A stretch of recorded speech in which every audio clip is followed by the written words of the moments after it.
All of this in the shadow of a report now breaking that North Korea has test-fired yet another ballistic missile. And we have Fox News team coverage for you tonight. Ellison Barber at the Justice Department watching the search for an FBI director. But we begin with Caroline Shively, who joins us now live at the White House with the latest on the president's decision to dismiss James Comey. So what is the fallout today? I think, Julie, the calls for an independent commissioner getting a bit louder this weekend. That independent commission could potentially investigate if there were any ties between the Trump campaign or Trump surrogates and Russia. The FBI was leading one of the main investigations already in place in Washington when Mr. Trump fired Comey this week. That investigation continues strongly this weekend. Here's what Mr. Trump told Jeanine Pirro. I don't want to be in a position where it's not done correctly. So let them do it correctly. Let them take their time. You're talking about the House, the Senate, I'm talking about and the FBI. I'm talking about the House, the Senate, the FBI. So no independent commission. I don't think you need it. I mean, honestly, whatever's going to do the best, but I don't think you need it. But it's Congress that would make the decision on whether an independent counsel is needed in this case. Mr. Trump also caused some controversy this week when he tweeted if Mr. Comey is going to speak to the press, he better hope there are no tapes of their conversations. The White House has failed to elaborate on that this weekend. But we are told by Senator Mark Warner if those tapes do indeed exist, Congress wants them. Julie? Very interesting. What more do we know about North Korea's missile launch? Was it successful? It appears to have been. South Korea is reporting that this launch went about 435 miles. If that's true, it would be considered a success. A Pentagon official confirms to Fox News that North Korea launched some type of ballistic missile. That official says the U.S. Pacific Command and U.S. Strategic Command are still assessing. Now, if this initial reporting bears out, this would be Kim Jong-un's fifth attempted ballistic missile launch over the past 2 months and his first successful one. A White House official tells us the national security team has gone over the details with Mr. Trump here at the White House. The timing, though, Julie, is very curious on this. This comes on the same day that a North Korean senior diplomat said that the North would be interested in sitting down with U.S. officials if conditions were set right. Julie? All right, Caroline Shively, thank you very much. And for more on all of this, tune in later tonight to Judge Jeanine Pirro's conversation with President Trump, where he also addresses his remarks about ending live White House press briefings. When we have those press conferences, I actually said we shouldn't have them. Because Sarah Huckabee, it's been 100 years we've been doing it. No, but listen, but there's never been action like this. This is crazy. I mean, but would you we're getting higher ratings. They're getting higher ratings on those press conferences. Would you seriously consider stopping these press sessions? No, we do it in a different way. You can see the rest of that conversation tonight on Justice with Judge Jeanine. It airs 9 p.m. Eastern right here on Fox News Channel. So the Justice Department is interviewing candidates. That's been going on all day long today to take over the reins of the FBI. And there are now at least 8 names tossed in the mix. This after the firing of James Comey, the FBI director. President Trump saying the White House could name Comey's replacement as early as Friday. Ellison Barber joins us now live from Washington, from outside of the Department of Justice. Ellison, 8 interviewees. We understand that is it. There will be none tomorrow. Anyone talking as they leave? No, most of them aren't even stopping their cars. At best, they are saying no comment. In the last hour, though, we have had 2 last-minute interview additions. One is a former Homeland Security advisor to George W. Bush, Fran Townsend, and the other is a former Michigan Congressman Mike Rogers. We believe that's the cap for today. As you said, that would put us at 8. Sources are describing these meetings as substantive discussions, great candidates, supremely well qualified. Now, the administration is reportedly considering about a dozen candidates for this job. The Attorney General and a Deputy Attorney General already interviewed a handful of them today, including acting FBI Director Andrew McCabe, Michael Garcia, who is a judge from New York, sitting Texas Senator John Cornyn, Alice Fisher, a former Assistant Attorney General, Henry Hudson, a Virginia judge, and Special Agent Adam Lee. Now, the last interview we're expecting to see today is Mike Rogers. He should be here within the hour. He received a very big endorsement today from the FBI Agents Association. They represent a lot of active and former FBI agents. Mike Rogers was in the FBI himself before he left to go into politics. Julie? All right. And what is the timetable for all of this? Could the administration make a decision soon? Well, President Trump says that it's possible there could be a decision as early as this week. Take a listen to what he said on Air Force One. Going to do quickly because almost all of them are very well known. You know, they've been vetted over their lifetime, essentially, but very well known, highly respected, really talented people, and that's what we want for the FBI. The FBI director is a position that typically lasts for 10 years, and before that tenure can begin, the candidate would need Senate confirmation. Julie, back to you. All right, Ellison, thank you very much. A Fox News alert with the Pentagon confirming right now North Korea has launched some kind of ballistic missile. They apparently test fired it early Sunday morning from a province in the western part of the country. We are awaiting the Pentagon's response and assessment. We are also awaiting a response from the White House on all of this. This latest launch comes amid heightened tensions between the U.S. and Kim Jong-un after a series of failed launch attempts, and President Trump's insistence that all options are on the table. But just today, a top North Korean diplomat said Pyongyang would be willing to engage in dialogue with the Trump administration if the conditions were right. Joining me with analysis on all of this, Gordon Chang, an expert on Asia and author of Nuclear Showdown, North Korea Takes on the World. Thank you very much for talking to us. Not the first time we've had to talk here under these sort of conditions, in that North Korea, once again, has test-fired another missile in the past. In fact, in the last month, you thought perhaps it was a failed launch that was being reported, but that you in fact thought that it was intentional for it to land on North Korea's soil so that the evidence wouldn't be accessible to others. What do you think happened here? Well, 435 miles is a successful test. And I think what the North Koreans are doing is, by the timing of this launch, they are thinking that that is going to help them get these negotiations started. The one thing North Korea seems to want, because we've seen in the last 2 or 3 days a number of initiatives in this regard, they seem to want relief from sanctions. And, of course, President Trump is going the other way, wanting to put on tougher sanctions on North Korea. So this is coming to a head. And I think the missile launch was an attempt to try to get the Trump administration and Moon Jae-in, the new president of South Korea, to the bargaining table. So you think that this was an intentional message? This test launch today was an intentional message to President Trump? Yes, because, we didn't see a missile launch in the run-up to the South Korean elections. And the reason is that the candidate that North Korea wanted, Moon Jae-in, who eventually won, was leading. And I think that they wanted to prevent anything from happening that would derail his candidacy. Now that Moon Jae-in is actually president of South Korea, we know that Moon wants to start talks with North Korea. He also wants to provide aid to the North Koreans. And so I think the North Koreans right now think that this is a perfect time for them to really corral the international community, including the United States, get them to sit down and to do what North Korea wants. In late April, the president, Donald Trump, had warned in an interview to Reuters that a, quote, major conflict with the North was possible, but that he would prefer a diplomatic outcome to the dispute over its nuclear and missile programs. And then we hear about this person from the region, from Pyongyang and that regime, saying that they would consider sitting down with the U.S. President Trump said he would if the conditions were right. What is all of this? Well, I think all of this right now is really confusion on everyone's part. Absolutely.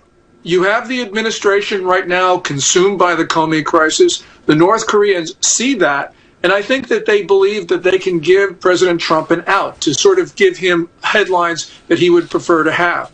Now, I think the North Koreans are timing this wrong, but nonetheless, that's the way they think. They think in ways which are very different than the ways we do, and so I think that's why sometimes they get themselves into trouble. But nonetheless, in their way of thinking, they believe this is a good time right now to put the U.S. on the back feet. You have said to me in the past that President Trump has tried to coax the Chinese to help on North Korea, tried to flatter the Chinese President Xi Jinping, and he's ignored blatant Chinese support for Pyongyang.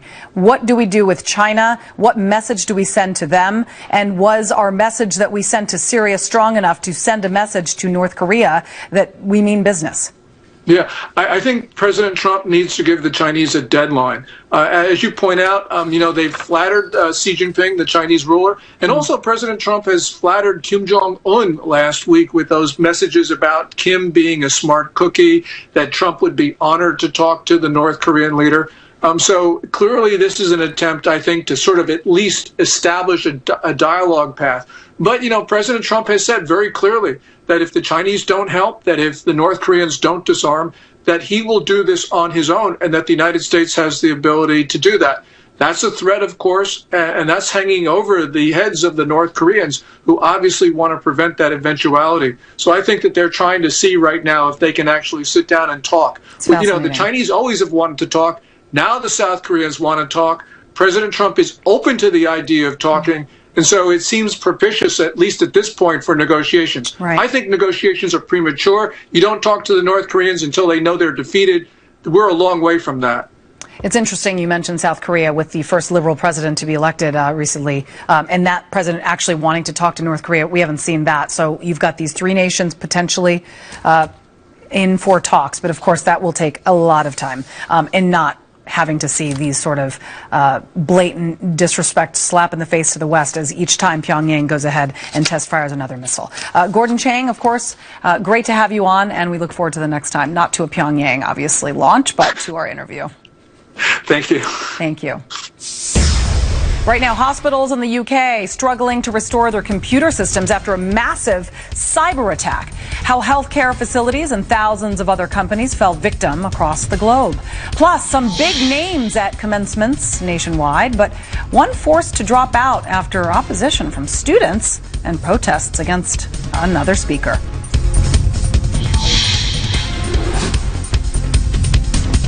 Dear Predictable. A Russian fighter jet flew close to a Navy plane. They say it happened Friday morning, about 30 miles from the Russian border over the Black Sea. A Russian jet flew about 40 feet from a U.S. Navy P-8 Poseidon Recon plane, just like the one you see here. Now, it occurred in international airspace, and a Pentagon official calls the second incident, quote, safe and professional.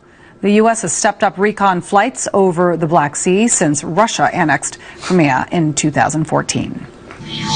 Well, companies across the globe now racing to recover after a massive cyber attack. Britain's public health system was one of the very hardest hit.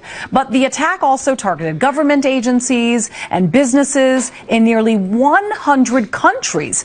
Hackers using malicious software stolen from the NSA to conduct what is believed to be the largest ransomware attack on record. What we've now got is a bunch of 21st century highway robbers that have got hacked into our NHS and basically offering protection money to get the information back in order to treat cancer patients or anybody else. It's unbelievably disgusting. Brian Yennis is live from our New York studio here. And let's just talk about what we know about this attack, because it was very far-reaching. I mean, this is an unprecedented attack, Julia, unlike anything we've ever seen. It's the largest cyber attack of this type. And hackers, what they did is they used methods that were first employed by the National Security Agency in secret. But, of course, the Internet, these methods were leaked on the Internet, which allowed hackers to then use it. And among the tools that were used was a Microsoft Windows flaw the NSA knew about. Hackers exploited this flaw to infect computers with ransomware. Ransomware gets in via spam email or attachments, Julie. It locks your computer, holding it and its data hostage until a user has to pay ransom. This is a screenshot of what the virus dubbed WannaCry looked like at a surgery center in northern England Friday. In this case, users had to pay up to $600 to get access to their computers again. This attack is alarming because of the sheer size and speed, hitting tens of thousands of computers in nearly 100 countries, including the US, UK, India, China, and Russia. It affected various industries like FedEx here in the US, the Russian Interior Ministry, and the British hospitals and medical centers. Many were forced to cancel or delay routine procedures like x-rays, vital procedures like cancer treatments, and no one has claimed responsibility, but experts say it's not likely to be a government.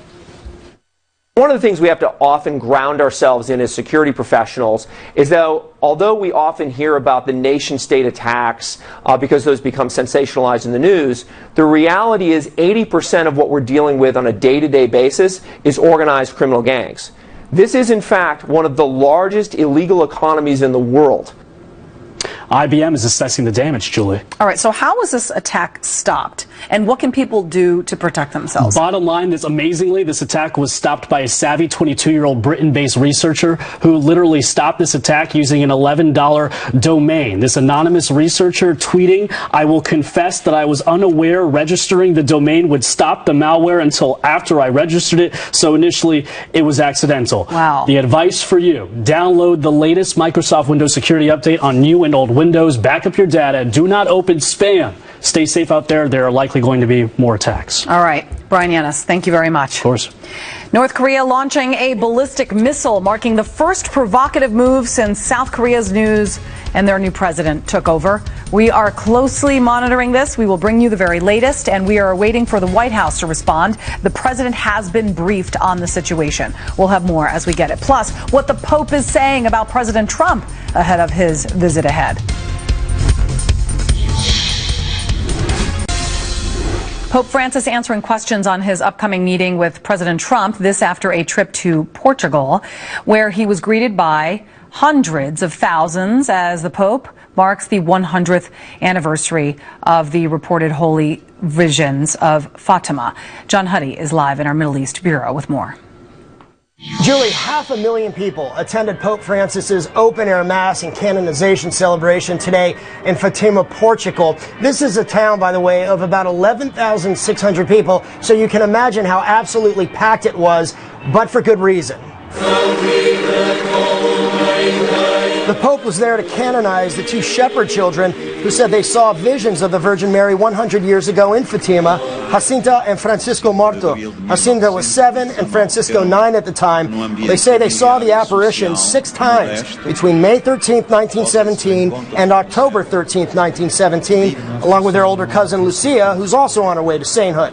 Jacinta and Francisco died in the 1918 flu pandemic, but were canonized for a miracle attributed to them. A little boy named Lucas, who fell out of a window in 2013 in Brazil, was not expected to survive, or at least have brain damage. His mother said she prayed to Jacinta and Francisco. 6 days later, Lucas woke up, began talking, and was released soon after from the hospital. Well, beaming Lucas and his family had an emotional meeting with the Pope today. Pope Francis also spent time with a Palestinian Iraqi family in Fatima, the second time that family has met with the Pope. And their family's grandmother, Amina, told Pope Francis they hope to see him again at some point here in Jerusalem. The last time Pope Francis was in Jerusalem was back in 2014, but you may recall he met with Palestinian Authority President Mahmoud Abbas at the Vatican this past January.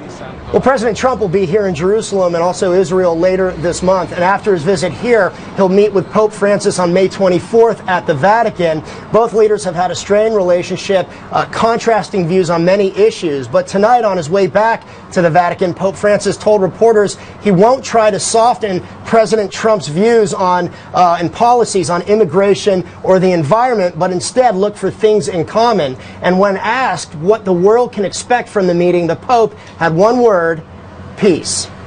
Julie?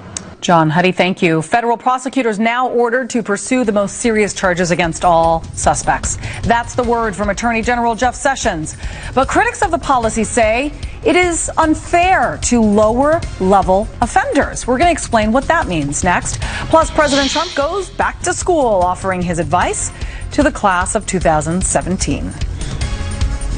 Following your convictions means you must be willing to face criticism from those who lack the same courage to do what is right. I'm Julie Banderas. This is the Fox Report. It is the bottom of the hour. Time now for the top of the news. The Pentagon confirming to Fox News tonight North Korea has indeed launched a ballistic missile. It happened just before dawn early Sunday morning, North Korea time. South Korea reports it traveled about 435 miles, which would indicate a successful launch. The National Security Council says President Trump has been briefed. We are awaiting a response from the White House. Meanwhile, the president delivered his first commencement address since taking office to graduates at Liberty University in Virginia today. He offered encouragement to the graduates, calling them, quote, the next generation of American leaders, and shared lessons he says he has learned since becoming president. And back in Washington, it's been busy. The administration wasting no time in the search for a new chief of the country's top law enforcement agency. At least 6 candidates to lead the FBI visited the Justice Department today for interviews as the administration looks to replace James Comey, fired suddenly by the president this week. President Trump says the White House could name Comey's successor as early as Friday. Speaking of James Comey, it was one topic of a wide-ranging discussion between Judge Jeanine Pirro and President Trump. They sat down at the White House for a conversation that you can see in just about 90 minutes here, only on Fox News Channel. The pair discuss the Russia investigation, the search for a new FBI director, and the president's frustrations with the news media. Listen. Your agenda is not getting out because people are caught up on the Comey issue and ridiculous stuff. I agree. How do you get rid of Comey? I think who in your press office says one thing, the vice president says another thing. How do we resolve that? Well, that's an interesting situation. I actually said today, let's not ever do any more press briefings. You know, they're getting tremendous ratings. And especially the fake media, they're going crazy. They are going crazy. And they'll be in the room, and you have to see the way they ask questions. I want screaming, and there's never been anything like this, to get like a question out. And in all fairness to Sean, and in all fairness to Sarah Huckabee, and in all fairness to anybody that stood up there, they don't know me. I'm a very active president. I'm dealing with China. I'm dealing with Japan. I'm dealing with North Korea. I'm dealing with all of these different things. Russia came in to see me, the foreign minister, the other day. And right after that, they didn't say this, but right after that, the foreign minister from Ukraine came in. I said, fellas, you got to make peace. You got to get peace. They only talked about Russia coming in, okay? And we took pictures. They took pictures. We released the pictures. They made a big deal out of it. Everybody knew he was coming, and he was scheduled to come. But they didn't talk about Ukraine. The point is this. When we have those press conferences, I actually said we shouldn't have them. Because Sarah Huckabee, it's been 100 years we've been doing no, it. But listen, but there's never been action like this. This is crazy. I mean, but would you we're getting higher ratings. They're getting higher ratings on those press conferences. Would you seriously consider stopping these press sessions? No, we do it in a different way. We do it through a piece of paper with a perfectly accurate, beautiful answer. I'll give you an example. In writing? They're asked 100 questions or 50 questions or 20 questions.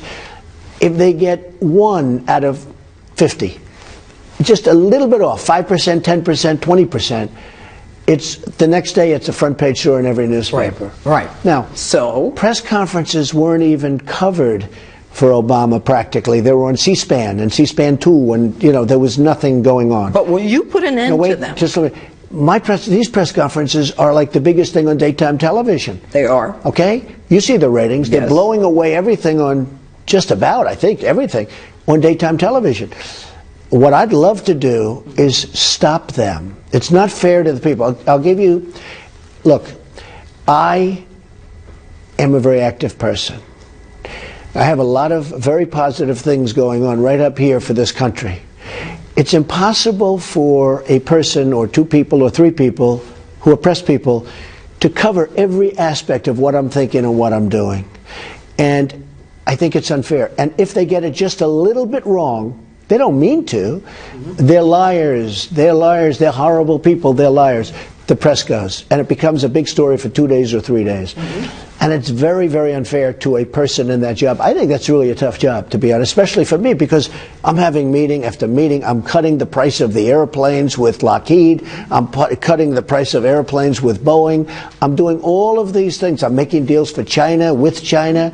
I'm trying to solve a problem in North Korea, which, by the way, is a really big problem. But are you moving so quickly that your communications department cannot keep up with you? Yes. That's true. So what do we do about that? We don't have press conferences, and we do... You don't mean that. Well, just don't have them. Unless I have them every 2 weeks and I do myself.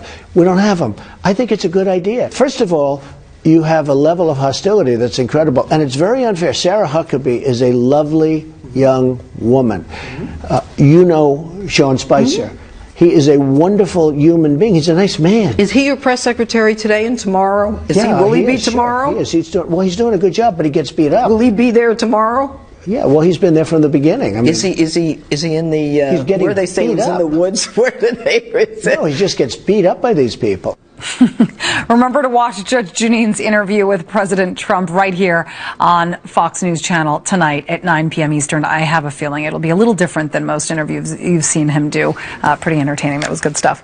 Thank you, Jeanine. Well, President Trump giving his first commencement address as president in front of a record crowd of about 50,000 people at Liberty University in Virginia, telling graduates to never give up on their dreams and to challenge the status quo. Kevin Corke has more from Lynchburg, Virginia.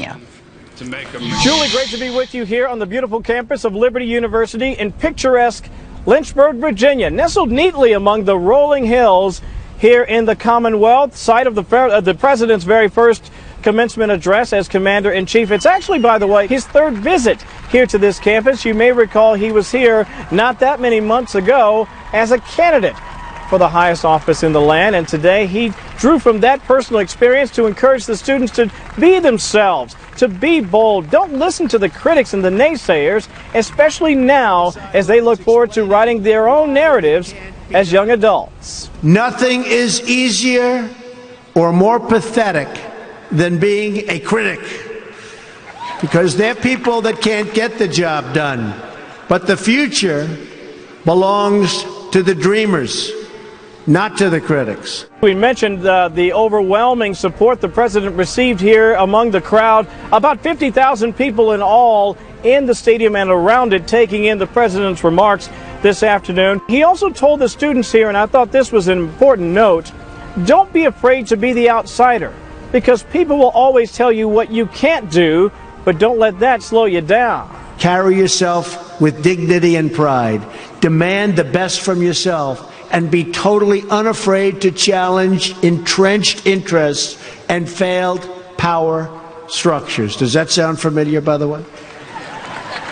The more people tell you it's not possible, that it can't be done, the more you should be absolutely determined to prove them wrong. Among the shout-outs the president offered today, he thanked veterans for their support. And by the way, there were thousands of them graduating here today as well. He also said, hey, don't forget, it's Sunday coming up. That's Mother's Day. Thank you to the moms for being so supportive and getting the students to this point. But in particular, there was a heartfelt congratulations to Jim Kelly. You may remember he was the quarterback of the Buffalo Bills, those many years ago, making it to Super Bowl after Super Bowl. He's beaten cancer twice. His daughter among the graduating class of 2017, a day she won't soon forget, and I think that would certainly be the case for the many thousands who are here in attendance. Julie? Kevin Corke, thank you so much.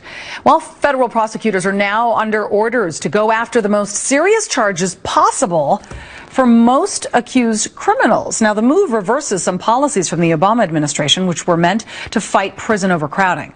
Experts say it will likely put more people behind bars for longer. Attorney General Jeff Sessions promised to make cracking down on drugs and violence a top priority at the Justice Department. He says the new policy will produce more, quote, consistency in sentencing. But critics say that lower-level criminals will instead now face unfair mandatory minimum sentences. Peter Ducey has more.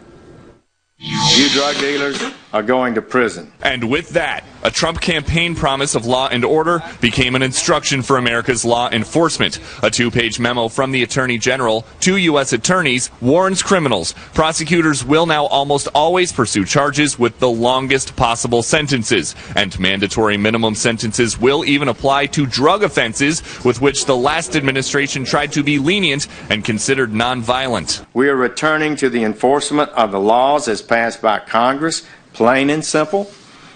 If you are a drug trafficker, we will not look the other way. That's a major change from an Obama administration approach designed to reduce prison populations. A primary driver of this mass incarceration phenomenon is our drug laws, our mandatory minimum sentencing around drug laws. One of Obama's attorney generals, Eric Holder, now says, quote, "The policy announced today is not tough on crime, it is dumb on crime." But the Trump White House says the change was carefully crafted. This policy was formulated after extensive consultation with the prosecutors that handle these cases each and every day around the country. Prison reform advocates are alarmed by the prospect of a return to the war on drugs. The problem with the war on drugs was that it swept up not just people engaged in high-level drug offending, but lots of people in the lower levels of the drug trade. That had very little impact on drug use and abuse.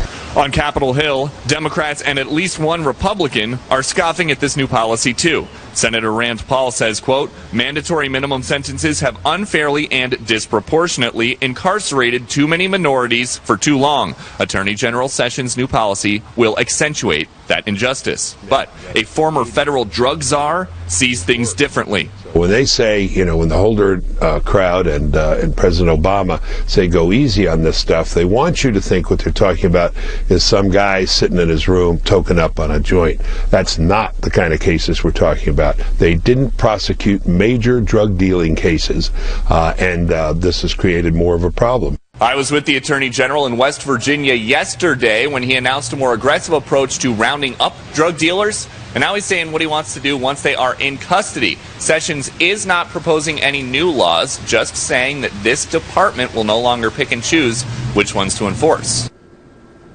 Peter Doocy, thank you very much, reporting from Washington. New details just in about North Korea's latest missile launch coming in from U.S. Pacific Command. We will have the very latest on this breaking news story coming up right after this break. Stay with us. This is a Fox News alert and breaking news with an update on the launch of a missile by North Korea. The U.S. Pacific Command saying it did detect and track this missile this morning. Launched from the western part of the nation and landing in the Sea of Japan. The military says it is assessing the missile launch and its flight was not consistent with that of an intercontinental ballistic missile. The Pacific Command does say it is working closely with South Korea and Japan to maintain security. Now, the U.S. government does say the launch posed no threat to North America. This latest launch comes amid heightened tensions, of course, between the U.S. and Kim Jong-un after a series of failed launch attempts just this past month. In fact, President Trump's insistence that all options are on the table, most recently saying it would sit down with North Korea if the conditions were right. We are waiting for the White House to release a statement. We have been told that the president has been briefed on the situation. The Pentagon has also confirmed all of this. What it means next, we will soon find out more as we get it. Meantime, one of the country's busiest airports is getting a major makeover. LAX in Los Angeles shuffling around about a third of its airline terminals this weekend. Now passengers are bracing for possible delays. Will Carr is there live. Oh, this sounds like a mess in the waiting. Will? Yeah, Julie, this is a major transition at the second busiest airport in the country. It operates 24/7, so they really wanted to start this during the down hours overnight. So they started the move just after midnight. They brought in big boxes and moving trucks, and over the next 5 to 6 days, 21 airlines will be open for business in new terminals. And if you've ever flown through LAX, you know that it can be chaotic on a normal weekend. And with that in mind, the airlines and airport have put on a full-court communications press, contacting passengers via email, text message, and social media, and passengers tell us it's working. Well, everybody warned us, and they texted us even this morning saying you should get here 3 to 4 hours in advance, depending what kind of flight. And so we expected it to be 3 hours, and it really wasn't a problem. To help, Delta, which is financing the relocation, has more than 200 staff members on the premises. They're answering questions and helping with any confusion. So far, there are no plane delays, but everyone is still urging passengers to show up as early as possible. We've been trying to be as proactive as we can, whether it's radio spots, working with Uber and Lyft to get messaging in the rideshare apps, all sorts of ways to communicate. And so far, it seems to be working. People are showing up at the right place. And the reason for the relocation is that Delta wanted to get into 2 terminals that are set for expansion in the coming years, and they say that if there's any inconvenience in the coming days, Julie, it will be well worth it for future travel. Julie. Will Carr in Los Angeles, thank you so much, Will. A World War II veteran is still finding a way to give back decades after leaving the battlefield. How he is using his retirement to make a difference in the lives of other vets. Plus, putting a tax on your Netflix account, why some local governments are considering a plan to do just that as more cable subscribers cut the cord. But not us. A World War II veteran in Michigan isn't on the front lines anymore, but he is still finding a way to serve his country. David Eldridge is almost 90 years old. He joined the Navy in 1945. God bless him. For the last 14 years, he has spent his days collecting donations for a veterans relief fund. There's many veterans that need help, and this money goes to our relief fund. And veterans gets in trouble, car breaks down or something, I help them out. So Eldridge gives away small flowers to anyone who donates to his Armed Forces Fund. The poppies honor the soldiers who lost their lives fighting in World War I. That is a great story. So more cable subscribers are making the decision to cut the cord and paying to stream video through services like Netflix and Hulu. Well, now some local governments are trying to make up some lost revenue by adding a utility tax to video streaming sites. Claudia Cowan explains how it all works. Local governments and their power to tax are like an amoeba. You squeeze them down one place, they pop out someplace else. Taxpayer watchdog groups are wary as cities argue they're losing money and need to get creative. Cable providers lost more than 750,000 subscribers in the first 3 months of this year, 5 times more than during the same period last year, a trend that's meant a drop in utility taxes attached to cable bills.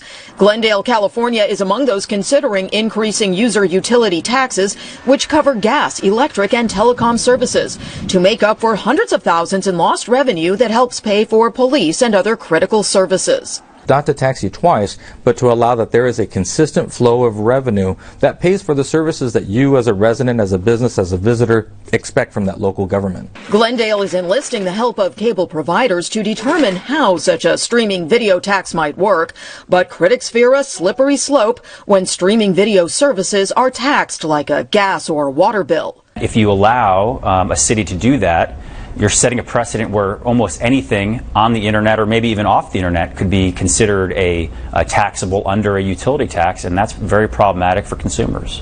Well, lots of big names making appearances at commencement ceremonies this weekend. Oprah Winfrey receiving an honorary degree at the Agnes Scott College in Atlanta. Having great shoes and a closet full of shoes or cars or houses or square footage doesn't fill up your life. It doesn't. But living a life of substance can. Substance through your service, your offering of your whole self. And the baseline for how do you live a life of substance is whatever is the truth for you. What do you stand for? Meantime, U.S. Senator John Cornyn's speech was canceled at Texas Southern University after a student petition just days after Education Secretary Betsy DeVos was booed during her speech.